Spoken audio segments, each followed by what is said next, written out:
Welcome all to CuriousCity.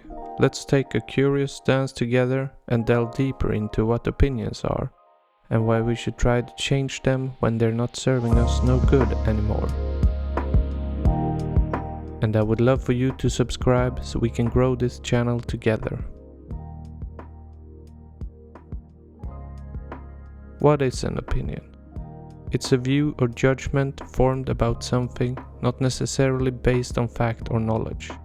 What do we more have to take into account than fact or knowledge? One answer is our feelings. How we feel towards something, may it be an object, situation or person, will in some cases be the base for our opinions. The only little problem is, our feelings are sometimes or often wrong, or at least clouded by our past and what we've learned was right to feel and what was not. With that in mind, should we discard our feelings and opinions? Probably not. Should we only base our opinions on fact and knowledge? No. We should try to see things from a different perspective so we can remove those clouds and along the way try to bury our pride and change our opinions as we do this. Why grow your own opinion then? Because not to fall into the trap and become part of the herd.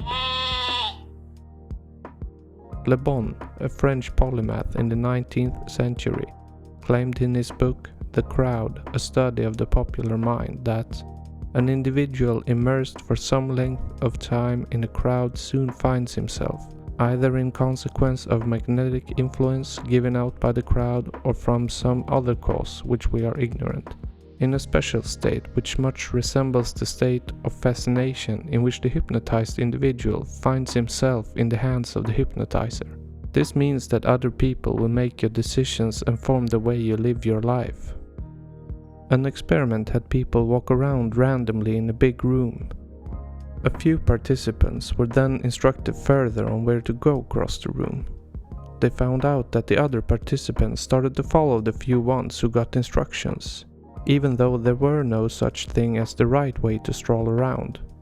95% of the people would follow the 5% who looked like they knew where to go.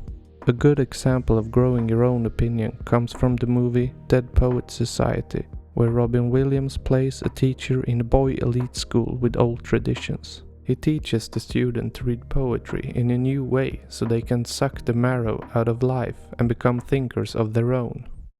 You must trust that your beliefs are unique, your own, even though others may think them odd or unpopular, even though the herd may go, that's bad.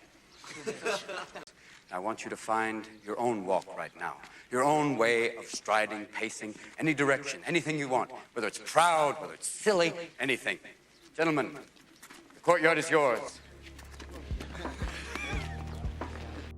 Or to quote Tim Minchin when he speaks to his old university, be hard on your opinions. A famous bon mot asserts opinions are like assholes, in that everyone has one. There is great wisdom in this, but I would add that opinions differ significantly from assholes in that yours should be constantly and thoroughly examined. Why do we then hold on to our opinions? Here is two reasons: the commitment bias and the sunk cost fallacy. The commitment bias is our tendency to keep doing the same behaviors done in the past, though it's not leading you towards your true goal. For example, if you told your friends you really don't like a band, but here's a song on the radio that gets stuck in your head, not knowing it's the band you dislike. Then you find it out, and it remains a secret that you listen to that song. Later that week, your friend's asking you to come along to a concert with the band, and the commitments bias will make you say no, keeping in line with your past behaviors. Related to the commitment bias is the sunk cost fallacy, that keeps us staying committed to a task, belief or a relationship if we have invested, for example, money, time or effort in it. This is why it can be so hard to leave a relation or friendship after many years together, even though you outgrown each other. The feeling that everything would have been for nothing if we make changes we deep down feel is necessary. So you see, there are feelings and thought traps surrounding our beliefs that keeps us stuck with them. Come on. Just when you think you know something, you have to look at it in another way. Even though it may seem silly or wrong, you must try. Let's turn to the Greek philosopher Heraclitus for advice, and maybe we can start getting a shift in our perspective of the world. According to him, the world is always becoming and never being. It's a constant flow, and change always happens, either we want it or not. To quote, "No man ever steps in the same river twice, for it's not the same river, and he's not the same man. So embrace that you and everyone around you change all the time." With a little help from CBT, or cognitive behavioral therapy, we break down the beginning of changing opinions in 3 steps. Be curious and do a little experiment of your own. 1. Write down your prediction of what will happen. 2. State your opinion one day at work or home about something. Contradict yourself later in the conversation or that day. Then, openly change your opinion the next day. 3. Compare what happened to your prediction. And remember, it's not about how the people around you react.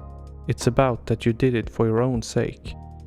To end it all, we again take the help of Robin Williams and the Dead Poets Society. So spoiler alert everyone. In the end, he loses his job and gets the blame for a suicide. But during his teaching at the school, he helps some of the boys to find their inner voice, which dares them to state their opinions regardless of what the herd thinks. And that made all the difference, even though it costed him his career. Captain, my captain. Sit down, Mr. Anderson.